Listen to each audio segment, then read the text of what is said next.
दोस्तों, जीनत बीबी रोती हुई असिस्टेंट कमिश्नर साहिब के दफ्तर पहुंची। जीनत बीबी के हाथों और गालों पर सुर्ख सुर्ख चोट के निशान थे। एसी ऑफिस के बाहर एक सिक्योरिटी गार्ड खड़ा था। इसने जीनत बीबी को रोक दिया और कहा कि आप अंदर नहीं जा सकती। लेकिन जीनत बीबी रोते हुए कहने लगे कि मुझे एसी साहिब से मिलना है। अगर आज एसी साहिब से ना मिली तो ये दिन मेरा आखिरी दिन होगा। प्लीज मुझे उनसे मिलवा दो, वरना मेरा शौहर मुझे जीने नहीं देगा। सिक्योरिटी गार्ड ने कहा, तुम कल सुबह आना, अभी साहिब के आराम का वक्त है। इतने में एसी साहिब ने अपनी खिड़की से जीनत बीबी को देख लिया। वो फौरन बाहर निकले और गार्ड से कहा, इस औरत को आने दो। जीनत बीबी दौड़ती हुई एसी साहिब के पास आईं और रोते हुए बोले, साहिब मेरी मदद कीजिए, मेरा शौहर मुझे जिंदा नहीं छोड़ेगा। एसी साहिब ने कहा, तुम फिक्र ना करो, अंदर चलकर सुकून से बात करते हैं। वो जीनत बीबी को अपने दफ्तर में ले आए। जीनत बीबी की हालत निहायत खराब थी। वो दुबली पुतली हो गई थी। उनके हाथों, मुंह और पेट पर चोटों के निशान साफ दिखाई दे रहे थे। वो सिसकियां भर भर के रो रही थी। एसी साहिब ने नौकर को कहा कि उन्हें पानी पिलाओ। पानी पीने के बाद जीनत बीबी आहिस्ता से बोले, साहिब मेरा शौहर रोज शराब पीता है। मैं सुबह से शाम लोगों के घरों में झाड़ू पोंछा और बर्तन मांझ कर थोड़े पैसे कमाती हूँ ताकि घर चल सके, लेकिन वो पैसे मेरा शौहर छीन लेता है और शराब में उड़ा देता है। फिर इसी बात पर मुझे ही मारता है और खुद कुछ काम भी नहीं करता। ये सुनकर एसी साहिब ने नरमी से कहा, अम्मा जी आप मुंह झुकाकर क्यों बात कर रही हैं? मुंह ऊपर करके बात करे। जीनत बीबी रोते हुए बोले, साहिब मैं आपसे आंख मिलाकर कैसे बात कर सकती हूँ? आप तो इतने बड़े अफसर हैं। लेकिन जब एसी साहिब ने इसरार किया तो जीनत बीबी ने अपना मुंह ऊपर किया और जैसे ही उनकी नज़र एसी साहिब पर पड़ी तो उनके कदमों तले जमीन निकल गई। क्योंकि उनके सामने कोई और नहीं बल्कि उनका वही बेटा खड़ा था जो 20 साल पहले एक हादसे का शिकार हो गया था। जीनत बीबी समझ ही नहीं पा रही थीं कि ये सब कैसे मुमकिन है। उनका बेटा तो सिर्फ 4 साल की उम्र में दुनिया छोड़ गया था। लेकिन जैसे ही उन्होंने एसी साहिब के चेहरे पर गौर किया तो वही काला निशान नजर आया जो उनके बेटे के चेहरे पर पैदाइशी था। जीनत बीबी हैरान थीं कि ये क्या माजरा है। एसी साहिब ने पूछा, अम्मा जी क्या हुआ? आप अचानक खामोश क्यों हो गईं? आपके चेहरे के तासुरात क्यों बदल गए? जीनत बीबी लरसती आवाज में बोले, साहिब मुझे एक बात बताइए, ये आपके चेहरे पर निशान कब से है? एसी साहिब बोले, ये तो पैदाइश से है। जीनत बीबी कांपते हुए बोले, क्या आपकी पीठ पर भी ऐसा ही काला निशान है? एसी साहिब चौंक गए और बोले, हाँ मेरी पीठ पर भी ऐसा ही निशान है। आपको कैसे मालूम? ये सुनकर जीनत बीबी के पांव के नीचे से जमीन खिसक गई। उन्हें यकीन हो गया कि ये उनका खोया हुआ बेटा ही है, क्योंकि उनके 4 साला बेटे के जिस्म पर भी बिल्कुल ऐसे ही निशान थे। जीनत बीबी रोते हुए चलाईं, बेटा तुम ही मेरे बिछले हुए बेटे हो। लेकिन एसी साहिब हैरान होकर बोले, अम्मा जी आप कैसी बातें कर रही हैं? ये कैसे मुमकिन है? फिर जीनत बीबी ने कहा, आपके वालिदैन कौन हैं? मुझे बताइए। एसी साहिब बोले, मेरे वालिदैन तो इस्लामाबाद में रहते हैं। जीनत बीबी सिसकियों में बोले, मेरा बेटा 4 साल की उम्र में मुझसे बिछड़ गया था। इसके बाद वो मुझे कभी ना मिला। मैं और मेरे शौहर यही समझे कि वो दुनिया से जा चुका है। तभी एसी साहिब आहिस्ता आवाज में बोले, मैं भी 4 साल की उम्र में अपने वालिदैन से बिछड़ गया था।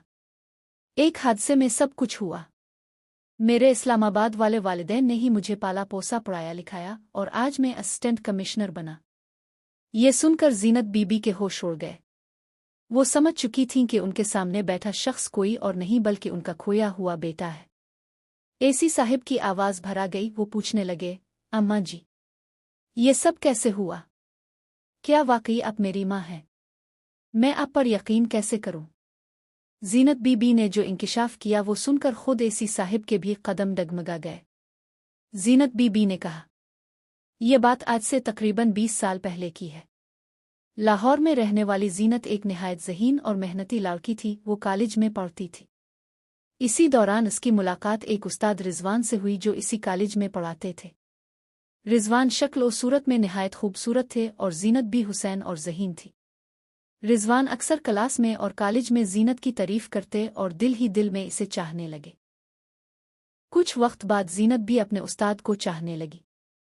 आहिस्ता आहिस्ता वो बहाने से रिजवान के पास ट्यूशन पढ़ने जाने लगी और इस दौरान दोनों ज्यादा वक्त इकट्ठे गुजारने लगे।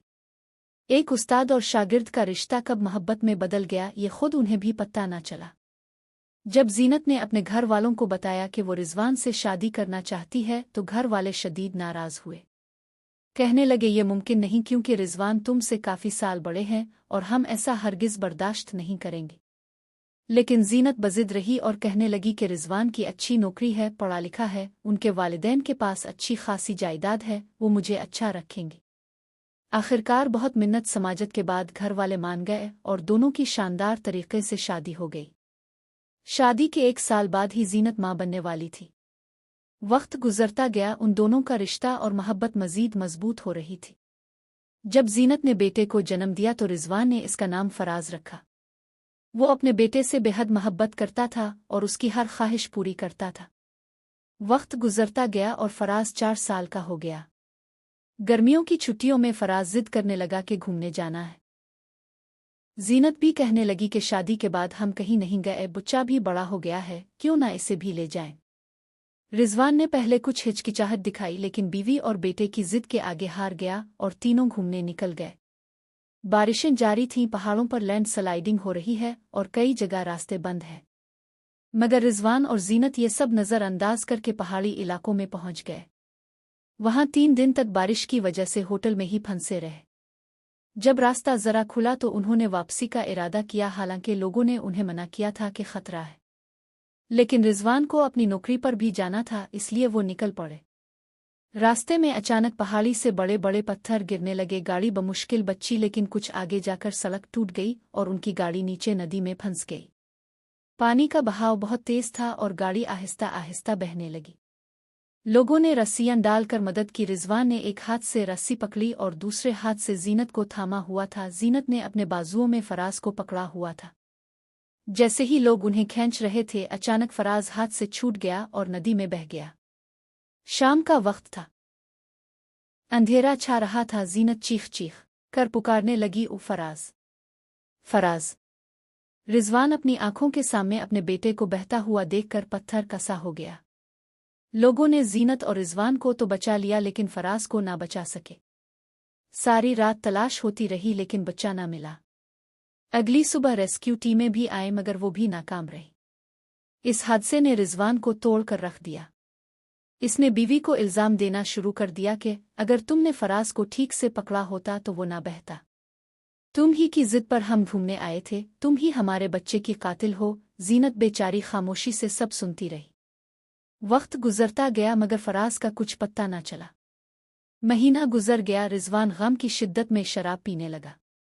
फिर इसने अपनी नौकरी छोड़ दी। आहिस्ता आहिस्ता घर और जायदाद भी बिक गई और वो सड़क पर आ गया। अब घर का बोझ जीनत पर पड़ गया। इसने दूसरों के घरों में सफाई बर्तन धोना शुरू कर दिया ताकि किराया और खाने का इंतजाम हो सके। लेकिन इसकी मेहनत की कमाई भी रिजवान छीन कर शराब में उड़ा देता और उल्टा इसे ही सताता कि मेरा बच्चा मुझसे तुमने छीना है। वक्त गुजरता गया और 20 साल बीत गए। आज जीनत बीबी रोते रोते असिस्टेंट कमिश्नर साहिब से कह रही थी, बेटा, ये सब कुछ इस दिन हुआ था और आज 20 साल बाद तुम मेरे सामने एक बड़े अफसर बनकर बैठे हो। अल्लाह की कैसी कुदरत है, इसने कैसा इंसाफ किया है। अगर इस दिन तुम्हारे अबू मुझे ना मारते और मैं यहाँ ना आती तो आज तुमसे मुलाकात भी ना होती। ये सुनकर एसी साहिब की आंखों से भी आंसू बहने लगे और उन्होंने जीनत बीबी को गिले लगा लिया। वो बोले, अम्मा, अब आप फिक्र ना करें, मैं आ गया हूँ, अब आपके साथ कुछ नहीं होगा। जीनत बीबी ने पूछा, बेटा, तुम इस दिन कहाँ गए थे, तुम कैसे बच्चे? एसी साहिब बोले, ये तो मुझे भी नहीं पता, ये सब मेरे इस्लामाबाद वाले वालिदैन ही बता सकते हैं क्योंकि इस वक्त मैं बहुत छोटा था और बाद में तो मैंने उन्हें ही अपने वालिदैन मान लिया। फिर एसी साहिब ने अपने इस्लामाबाद वाले वालिदैन को फ़ोन किया और उनकी बात जीनत बीबी से करवाई। उन्होंने पूरी हकीकत बताई कि वो भी घूमने आए थे और रास्ते में उन्हें एक बच्चा जख्मी हालत में नदी किनारे मिला। उन्होंने बच्चे को अस्पताल पहुंचाया जहां 1 दिन तक इलाज होता रहा। होश में आने के बाद भी बच्चे को कुछ याद नहीं था। वो फराज ही था। चूंकि उनकी शादी को 8 साल गुजर चुके थे और औलाद नहीं थी, इसलिए उन्होंने फैसला किया कि इस बच्चे को ही अपना बेटा बना ले। फिर उन्होंने फराज को पाला पोसा पढ़ाया लिखाया और आज इसे एक असिस्टेंट कमिश्नर के ओहदे तक पहुंचा दिया। ये सुनकर जीनत बीबी और एसी साहिब दोनों की आंखों से आंसू जारी हो गए। आखिर वो क्या कहते, जो हुआ अल्लाह की मर्जी से हुआ। जब एसी साहिब ने कहा कि मेरे सामने मेरी असल माँ है, तो इस्लामाबाद वाले वालिदैन ने भी खुशी से कहा, बेटा ये बहुत बड़ी बात है, लेकिन हमें मत भूलना। एसी साहिब ने फैसला किया कि वो अपने असल वालिद के पास भी जाएंगे। जीनत बीबी ने कहा, बेटा तुम्हारे अबू तुम्हारे जाने के बाद बिल्कुल बदल गए थे। जब तक तुम उनके साथ थे वो बहुत अच्छे इंसान थे, तुमसे बहुत मोहब्बत करते थे। आज जब वो तुम्हें देखेंगे तो बहुत खुश होंगे। फिर जब एसी साहिब अपनी माँ के साथ अपने असल बाप के पास पहुंचे और झोंपड़ी के दरवाजे पर दस्तक दी तो अंदर से रिजवान बाहर आया।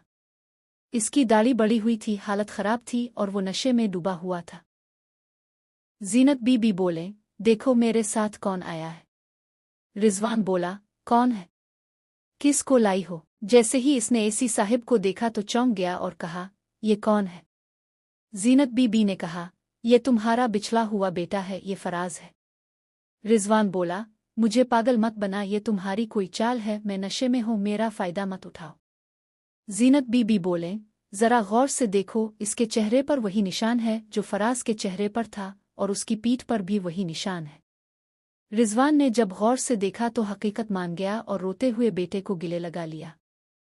एसी साहिब ने भी अपने वालिदैन को गिले लगा लिया। 20 साल बाद माँ बाप और बेटा दोबारा मिल गए। असल जीत तो जीनत बीबी की थी, जिन्होंने 20 साल शौहर के जुल्म बर्दाश्त किए, दूसरों के घरों में सफाई बर्तन किए, मेहनत मजदूरी से घर का चूल्हा जलाया और आखिरकार बेटे को वापस पाया, वो भी एक बड़े अफसर की हैसियत से। एसी साहिब ने फैसला किया कि अब उनके असल वालिदैन भी उनके साथ रहेंगे और जिन वालिदैन ने उन्हें पाला पोसा पढ़ाया लिखाया और इस मकाम पर पहुंचाया, वो भी उनके लिए वालिदैन ही रहेंगे। वो दोनों ही खानदानों को साथ लेकर चल रहे थे। दोस्तों, इस कहानी से हमें ये सबक मिलता है कि अल्लाह अपने बंदों की आजमाइश ज़रूर लेता है, लेकिन कभी भी उनके साथ नाइंसाफ़ी नहीं करता। इसकी कुदरत निराली है, वो बिछड़ों को भी मिला देता है। अगर आपको ये कहानी पसंद आई हो तो इसे लाइक और शेयर ज़रूर करें और मज़ीद कहानियों के लिए हमारा साथ देते रहें।